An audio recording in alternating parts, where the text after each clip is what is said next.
Assalamualaikum warahmatullahi ta'ala wabarakatuh. Bismillahirrahmanirrahim. Alhamdulillahi rabbil alamin. Salatu wassalamu ala asrafil anbiya'i wal mursalin Sayyidina Muhammadin wa ala alihi wa sahbihi ajma'in, amma ba'du. Subhanaka la ilma lana illa ma'allamtana innaka antal alimul hakim. Qala rabbi syrah li sadri wa yassir li amri wa hlul 'uqdatam min lisani yafqahu qawli. Qala al-mu'allif rahimallahu ta'ala wa nafa'ana bihi wa bi 'ulumihi fid dharain amin. Para pemirsa Syiar Ramadan MWCNU Pelengan, marilah kita lanjutkan kajian kitab Ayyuhal Walad karangan fenomenal Imam Abi Hamid Muhammad bin Muhammad Al-Ghazali Hujjatul Islam, yang mana pada kesempatan kali ini akan dilanjutkan terkait dengan pemateri sebelumnya, bahwa kemarin sudah dibacakan bahwa Hukiya anna Syabli, diceritakan bahwa Imam Syabli mengaji berguru kepada sekitar 400 ustadz, dan kemudian beliau juga membaca 4.000 hadis, telah membaca 4.000 hadis. Hanya dari 4.000 hadis itu beliau mengambil satu hadis dan mengamalkannya. Karena ketika dipikir oleh beliau, keselamatan dan keikhlasan beliau berada dalam satu hadis ini, yaitu hadis i'mal lidunyaka biqadri maqamika fiha wa'mal li akhiratika biqadri baqaika fiha wa'mal lillahi biqadri hajatika ilaih wa'mal linnari biqadri sabrika alaiha. Walaupun dalam tahqiq Ayyuhal Walad oleh Abi Yahya Ali, ini oleh Ali Muhammad Muhyiddin Ali Al-Qardawi, hadis ini kalau sebagaimana lafal yang tertera ini tidak ditemukan. Hanya ada hadis yang diriwayatkan oleh Imam Baihaqi dengan lafal lain, i'mal amalam ri'in yadhunnu alla yamuta abada wahdar hadaram ri'in yakhsha ayyamuta ghadan. Intinya bahwa kita dianjurkan dalam hadis ini bekerja terkait dengan dunia itu ala kadarnya, sesuaikan dengan berapa lama kita berada di dunia ini. Dan kemudian bekerja untuk akhirat kita, sesuaikan juga berapa lama kita akan berada di dalam akhirat. Yang jelas dunia hanya sementara, sedangkan akhirat selama-lamanya. Maka dari itu, dari hadis ini kita bisa simpulkan bahwa kita memang dianjurkan mencari bagian dari dunia, tapi ala kadarnya, sesuaikan berapa lama kita akan hidup di dunia. Tapi bagaimana kita mempersiapkan diri sekuat tenaga dan semaksimal mungkin untuk kehidupan akhirat, karena nanti kita akan baqo di sana, konsisten di sana. Lanjutannya, Ayyuhal Walad, wahai anakku, idza amilta hadzal hadisa la hajata ilal ilmil katsir wa ta'ammal fi hikayatin ukhra.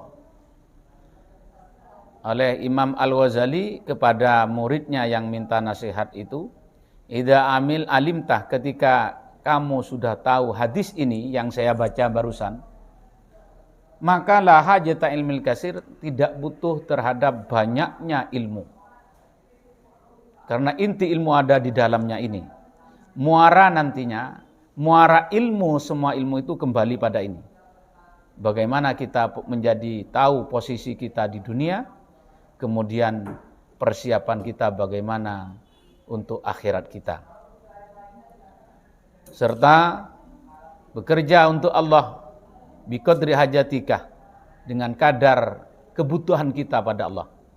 Sedangkan kebutuhan kita pada Allah adalah selamanya dan melekat. Di dalam kitab Hikam, Imam Ibnu Athaillah As-Sakandari mengutip menjelaskan bahwa ada dua nikmat. Nikmatani ma kharaja minha kullu maujudin. Ada dua nikmat yang mana setiap perkara yang ada di dunia ini, makhluk, yaitu selain Allah, ma kharaja tidak akan keluar darinya. Ai lazimatani ala kulli maujudin. Dua nikmat itu akan ada, menetap selamanya kepada makhluk yang ada di dalam dunia ini. Satu, nikmatul ijad, nikmat diadakan oleh Allah. Kemudian nomor dua, nikmatul imdad, nikmat pertolongannya. Sehingga kita, contoh manusia, itu diadakan oleh Allah di dunia ini adalah nikmat yang besar. Dan termasuk nikmat besar memang. Kemudian eksistensi kita, keberadaan kita di dunia ini memerlukan nikmat yang kedua adalah nikmatul imdad. Sehingga nikmatul imdad itu selalu melekat di dalam kita. Harus butuhnya kita itu terhadap Allah. Lanjutan ibaratnya dzatiyatun, bersifat dzati. Harus, tidak boleh tidak. Kalau kita hidup di dunia tetap memerlukan kepada Allah secara dzat. Bersifat dzati. Kemudian wa ta'ammal fi hikayatin ukhra, dan disuruh berfikir di dalam cerita yang lain, yaitu cerita wahia anna Hatim al-Asam kana min ashabi Syaqiqil Bilkhi rahmatullah ta'ala alaihima. Hikayatnya, ceritanya begini, bahwa Hatim al-Asam, nama aslinya Hatim al-Asam itu di dalam tahqiq Ali Abi Yahya ini, Hatim bin Anwan Abu Abdurrahman al-Masyhur bil Asam. Wa huwa min kibariz zuhad al-masyhurin bizahti wa taqsif. Hatim al-Asam ini adalah salah satu pembesar zuhad, orang yang zahid. Nama aslinya Hatim bin Anwan Abu Abdurrahman, terkenal dengan panggilan Al-Asam. Beliau adalah salah satu murid dari Syaqiq al-Bilkhi. Syaqiq al-Bilkhi ini di dalam tahqiq dan syarahnya adalah Syaqiq bin Ibrahim bin Ali Azdi al-Bilkhi, Abu Ali. Beliau juga kana min kibariz zuhad. Bahkan beliau wa min ashhuri masyayikhi Khurasan. Syaqiq al-Bilkhi ini adalah pembesar zuhad, pembesar ahli zuhud, dan salah satu masyayikh Khurasan yang terkenal. Jadi akan bercerita seorang zuhad, murid dari tokoh zuhad juga. Fasalahu yauman, Syaqiq al-Bilkhi, gurunya, bertanya kepada Hatim al-Asam satu hari, dalam satu kesempatan. Qala, beliau bertanya, Sohabtani mundu thalathina sanatan, ma hasalta fiha. Wahai Hatim al-Asam, kamu sudah bersama dengan saya, belajar dengan saya sejak 30 tahun. Ma hasalta fiha, apa yang Anda peroleh di dalamnya? Jadi gurunya bertanya kepada Hatim al-Asam. Qala, Hatim al-Asam menjawab, hasaltu thamani fawaidah minal ilmi. Saya belajar pada Anda, wahai guru, dalam masa 30 tahun menghasilkan 8 ilmu. menghasilkan 8 faidah dari ilmu. Wa hiya takfini minhu li'anni arju kholasi wa najati fiha. Yang 8 faidah dari ilmu ini sudah mencukupi saya, wahai guruku, karena saya ingin selamat kholasi. Saya berharap keikhlasan dan keselamatan saya ada di dalam 8 itu. Faqala Syakik ma hiya. Gurunya bertanya kembali, apa yang 8 itu wahai muridku? Qala Hatim. Hatim menjawab. Nah, kemudian akan kita bahas ini. Tapi saya punya bagian 1, 2, dan 3 kalau sudah nanti sampai. Jadi ini juga sebagai penegasan bahwa nanti beberapa ribu kitab yang kita pelajari atau bahkan jutaan hadis kita sudah baca, bahkan kita sebagai pengarang kitab, namun intinya tetap sebagaimana pembahasan saya pada awal perjumpaan saya, tidak ada gunanya sebuah kitab ribuan karangan bacaan hadis, tapi muaranya nanti tetap bagaimana kita kembali pada Tuhannya, bagaimana kita kembali pada Allah Subhanahu wa Ta'ala. Kitab ini, Ayyuhal Walad ini memang bernuansa sufistik. Kitab ini pernah saya kaji dalam tesis saya di dalam pendidikan karakter perspektif Al-Ghazali dalam kitab Ayyuhal Walad, yang mana kesimpulannya bahwa pendidikan karakter di dalam kitab ini bersifat sufistik. Karena kitab ini dikarang setelah Imam Al-Ghazali mengarang kitab Ihya Ulumuddin. Kitab Ihya Ulumuddin dikarang oleh Imam Al-Ghazali setelah Imam Al-Ghazali mengadakan perjalanan sufistiknya setelah beliau meninggalkan beberapa jabatan, termasuk Imam Ghazali ini pernah menjadi rektor ya. Jadi ketua di Universitas Nizamiyah. Kalau tidak dikira di dalam tesis saya ini ada. Imam Ghazali itu pernah menjadi selain ahli faqih, pernah juga menjadi filosof. Imam Ghazali pernah ngarang kitab 2, di antaranya Maqasidul Falasifah, kemudian yang kedua sebagai kantor dari ahli filsafat yang keterlaluan, itu namanya Tafatul Falasifah, kerancuan ahli filsafat. Namun kemudian Imam Ghazali dari beberapa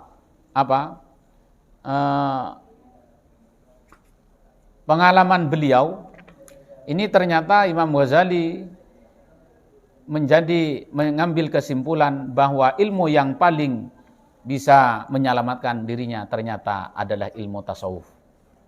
Setelah beliau belajar dari beberapa aneka ragam keilmuan, termasuk juga beliau sebagai filsuf, ahli filsafat, namun kemudian Imam Ghazali itu mengambil kesimpulan bahwa ilmu yang bisa menyelamatkan dirinya di dunia sampai nanti khususnya pada alam akhirat adalah ilmu tasawuf. Ini diceritakan dalam kitabnya, yaitu kitab Al-Munqidh Minad Dhalal, kitab sejarah perjalanan keilmuan beliau. Saya kutip ini ya, di dalam Al-Munqidh Minad Dhalal yang ditahqiq oleh Saliba dan Iyad dalam di halaman 63 sampai 64 beliau berkata, "Walam azal fi unwani syababi wa rai'ani umri mundu rahaqtul buluwa qabla bulu'i isrin ilal an." Yang intinya bahwa di dalam kitab Al-Munqidh Dhalal itu diceritakan, beliau menceritakan dirinya bahwa sebelum umur 20 tahun sampai umur 50, karena beliau itu meninggal, bisa dikatakan meninggal muda pada umur 55 tahun. Di dalam kitab At-Tabaqat Asy-Syafi'iyah Kubra karangan Imam Subki, Di dalam kitab itu diceritakan bahwa beliau dari sekian ragam keilmuan itu dipelajari. Beliau tekun mempelajari dari beberapa aliran. Bahkan beliau di dalam kitab ini Mungkit Minad Dhalal berbicara, ketika aku bertemu dengan seorang batiniyah, aku akan pelajari kebatinannya. Ketika beliau bertemu dengan pemikiran seorang Adz-Dzahiri, karena pada saat itu pemikiran-pemikiran di masanya itu banyak. Beliau juga ingin mengetahui intisari kepemikirannya, dan apabila bertemu dengan seorang filosof, beliau mempelajari hakikat filsafatnya. Apabila bertemu dengan ahli ilmu kalam, mutakallimin, beliau juga keras untuk mengetahui puncak faham perdebatannya. Ketika bertemu dengan seorang sufi, mengukur kedalaman rahasia tasawufnya. Dan ketika bertemu dengan ahli ibadah muta'abbid, beliau mengamati rujukan intisari ajarannya. Termasuk ketika beliau bertemu seorang zindik atau pembelot, beliau mencari tahu sebab bagaimana mereka berani mengingkari dan mengkhianati Allah. Sehingga beliau alim bukan hanya dalam bidang fikih atau faqih, tapi termasuk filsafat. Hanya saja di dalam lanjutan kitab itu, di halaman 645 sampai 66, beliau itu ragu. Sampai di dalam tesis saya ini dicantumkan kena penyakit skeptis. Ketika bergejolak antara ilmu mahsusat, indrawi, dengan ilmu akliyat, bersifat akli. Sampai di dalam kitab kitab Al-Mungkit Minad Dhalal diceritakan itu syaknya, keraguannya itu dalam masa 6 bulan. Sehingga Imam Al-Ghazali ini kemudian uzlah, meninggalkan semua jabatannya termasuk rektor dan guru besar di Baghdad, menjadi seorang uzlah, itu mengisolasi diri selama 2 tahun. Di dalam tesis saya itu selama 2 tahun, yang mengutip di dalam kitab At-Tabaqat Asy-Syafi'iyah serta kitab Al-Mungkit Minad Dhalal. Beliau tidak percaya pada mahsusat, ilmu yang bersifat indrawi dengan ilmu yang bersifat akli. Di dalam kitab Al-Mungkit Minad Dhalal itu diceritakan begini. Fantahabi tulut tasyakkuk ila antas maha nafsi bitaslimil aman fil mahsusat aidan. Wa khadat tattasi'u lisyakki fiha wa yaqulu min aina thiqqah bil mahsusat. Yang intinya begini, bagaimana saya akan percaya pada ilmu yang bersifat indrawi, wa aqwaha hasatul basar, sedangkan paling kuatnya adalah ilmu yang bersifat indrawi itu melalui penglihatan mata.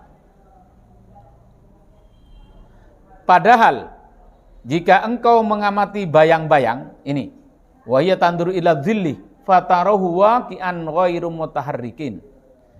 Padahal ketika kita pandangan mata itu melihat bayang-bayang, yang kita lihat bayangan itu adalah sesuatu yang tidak bergerak, ghairu mutaharrikin. Wa tahkumu binafil harka, sehingga kita akan menghukumi bahwa bayangan itu tidak bergerak. Kemudian tsumma bitajribah wal musyahadati ba'da sa'atin ta'rafu annahu mutaharrikun wa annahu lam yataharrak daf'atan wahidatan baghdatan bal ala tadrij dzarratin hatta lam yakun lahu halatul ukuf. Yang mana intinya begini, pandangan mata itu yang paling kuat dari ilmu indrawi menurut beliau. Hanya saja ketika mata melihat bayang-bayang, yang dilihat itu secara zahirnya itu tidak bergerak. Namun ketika dilihat bitajribah wal musyahadah, ternyata bayangan itu bergerak sedikit demi sedikit. Kemudian watanduru ilal kawakib, dan ketika mata itu melihat bintang, yang kita lihat itu adalah kecil. Namun dunia astronomi mengatakan bintang itu ternyata lebih besar daripada dunia ini. Daripada apa? Nah, dilihatnya bagaikan sekeping uang dinar di dalam kitab Munqidh Minad Dalal itu. Namun dalil-dalil astronomi menunjukkan bahwa ia lebih besar dari bumi ini. Sehingga dari penelitian Imam Al-Ghazali ini membuat dianya sakit skeptis ini. Sakit syak, ragu atas pengetahuan indrawi, kemudian imbasnya juga atas pengetahuan akli. Sehingga beliau 6 bulan itu tidak bisa diobati oleh dokter di dalam kitab At-Tabaqat Asy-Syafi'iyah. Kemudian karena keraguan itu Imam Ghazali uzlah sebagaimana pernyataan barusan dalam masa 2 tahun. Baru setelah Imam Al-Ghazali itu sembuh dari skeptisnya, syaknya, baru mengatakan bahwa ilmu yang paling benar menurut beliau adalah ilmu tasawuf ini. Kemudian beliau ngarang kitab Ihya Ulumuddin. Kitab Ayyuhal Walad ini dikarang setelah Ihya Ulumuddin. Sehingga jelas kitab ini bernuansa sufistik karena ada latar belakang dari dari kitab Ihya Ulumuddinnya. Kemudian kita kembali pada pembahasan ini. Al-Faidatul Ula. Faidah yang pertama yang dikatakan oleh Imam Hatim Al-Asham, beliau mengatakan anni nazartu ilal khalq fa ra'aitu likulli minhum mahbuban wa mausyuqan yuhibbuhu wa yaghshukuhu wa ba'du dalikal mahbub yusahibuhu ilal maradil maut wa ba'duhu yusahibuhu ila safiril qabri thumma yarji'u kulluhu wa yatrukuhu faridan wahidan wala yadkhulu ma'ahu fi qabrihi minhum ahadun. Faedah yang pertama menurut Imam Hatim Al-Asham, saya melihat manusia, makhluk, dan saya melihat setiap makhluk itu satu sama yang lain ada yang mencintai, saling rindu merindu. Yuhibbuhu wa yaghshukuhu. Wa ba'du dzalikal mahbub, sebagian dari orang yang dicintai itu bisa bersamaan pada orang yang dicintai sampai ila maradil maut, sampai orang yang dicintai itu sakit kemudian mati. Hanya sampai di situ. Wa ba'duhu yusahibu ila safiril qabri. Sebagian orang yang mencintai itu, orang yang mencinta terhadap orang yang dicintai itu sampai mengantarkan di pinggir kuburan. Kemudian setelah itu pulang. Orang yang dicintai itu ditinggal sendirian dan tidak masuk ke dalam kubur bersama orang yang dicintai. Tapi malah sendirian. Ini banyak. Fatafakkartu wa qultu. Menurut Imam Hatim, kemudian saya berpikir dengan kejadian itu, walaupun mencintai dengan banget di dunia, seorang istri kepada suami, suami kepada istri, anak kepada orang tua, atau orang tua kepada anak, cinta banget, tapi nyatanya ini hanya cintanya sebatas di dunia. Ada yang sampai sakit kemudian mati, cintanya hilang. Kemudian paling topnya bisa mengantarkan dirinya ketika orang yang dicintai meninggal di pinggir kuburan. Saya berpikir bahwa afdalu mahbubil mar'i ma yadkhulu mahu fi qabrihi wa yunisuhu fi. Saya berpikir bahwa paling utamanya orang yang dicintai adalah orang yang bisa masuk, sesuatu yang bisa masuk menyertai dirinya dalam kuburan dan bisa menyenangi, menghibur kita di dalam kuburan. Fama wajadtuhu ghairul a'mal as-salihah. Saya tidak menemukan sesuatu yang bisa dicintai sesuatu yang dicintai yang bisa nanti bersama kita sampai dalam kubur dan bisa menyenangi, bersenang-senang dengan kita adalah kecuali adalah a'malus shalihah, kelakuan-kelakuan yang baik. Kemudian beliau mengatakan fa akhadtu mahbubatan li. Fa akhadtu mahbubatan li litakunu li sirajan fi qabri wa tu'annisani fihi wa la tatrukuni faridan. Kemudian saya karena sudah berpikir seperti itu, saya ngambil yang a'malus shalihah saja sebagai sesuatu yang dicintai. Kemudian untuk menjadi sirajan fi qabri, menjadi lampu penerang ketika saya ada di kuburan dan bisa membuat saya senang dan tidak meninggalkan saya, yaitu a'malus shalihah, pekerjaan yang baik. Ini faedah yang pertama yang diperoleh dari belajar dalam masa 30 tahun seorang Imam Hatim Al-Asham kepada gurunya Syakik Al-Bilkhi, yang dikutip oleh Imam Al-Ghazali di dalam kitab Ahlul Walad yang bersifat sofistik ini.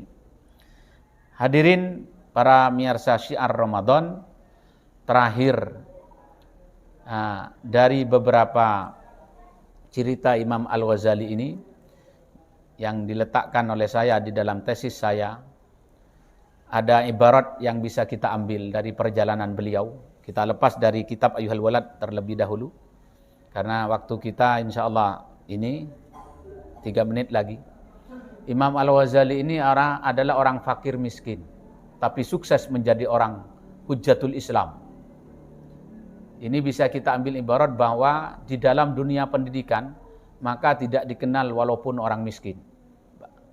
Kan bisa saja orang yang sederhana, kekurangan, bisa menjadi sukses.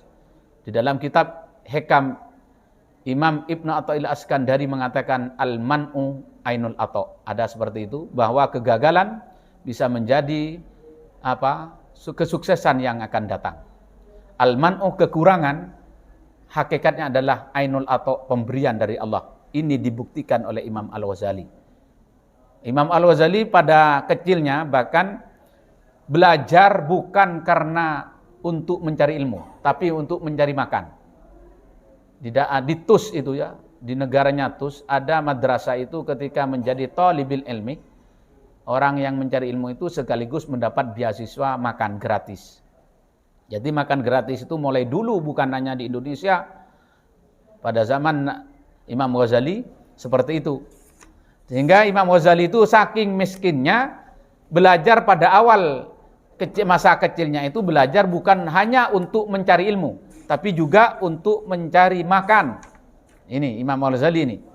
Sampai di dalam kitab At-Tabaqat Asy-Syafi'iyah dikatakan, beliau sering mengatakan tolabna li ghairillah lakin fa'aba ilmu bi ghairillah illa lillah. Beliau bersabda, mengatakan di dalam kitab itu, saya belajar awal permulaan bukan karena Allah, tapi karena untuk makan. Karena saking miskinnya. Hanya saja kemudian ketika ilmu sudah didapat, menurut beliau, ilmu itu tidak mau kecuali karena Allah. Jadi ikhlasnya Imam Ghazali itu setelah beliaunya itu alim.